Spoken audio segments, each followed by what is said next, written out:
তোমার শূন্যতা আমাকে যতটুকু ব্যথা দিয়েছে, তুমি যদি তার কিঞ্চিত পরিমাণ জানতে, তাহলে হয়তো কখনো এভাবে আমাকে ছেড়ে চলে যেতে না। ভালোবেসে দুঃখই যখন দেবে, তাহলে কেন সুখের বিশ্বাস দিলে? মানুষ তো বাঁচেই একটুখানি সুখের আশায়। আমি আগে যেমনটা ছিলাম, খুব ভালোই ছিলাম। কে বলেছিল শীতের শিশির হয়ে এসে হেমন্তের সকাল হয়ে মিলিয়ে যেতে? প্রিয় মানুষ হারানোর আক্ষেপ খুব যন্ত্রণা দেয়, জানো তো। এই হারানোর ক্ষমতা চিরকাল কোথাও না কোথাও থেকে যায়। নিজেকে বারবার হারাতে হয়। বহুবার, বহুদিন গিয়েছি তুমি ফেলে যাওয়া স্মৃতির ভিতরে, কিন্তু কখনো তোমার কাছ থেকে পালিয়ে বাঁচতে পারিনি। হয়তো এভাবেই তুমি আমার সাথে থেকে যাবে চিরজীবন।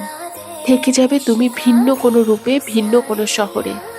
এসেছিলে আমার কাছে কিছুদিন, মায়া বাড়াই দিয়ে আবার কোথায় চলে গেলে।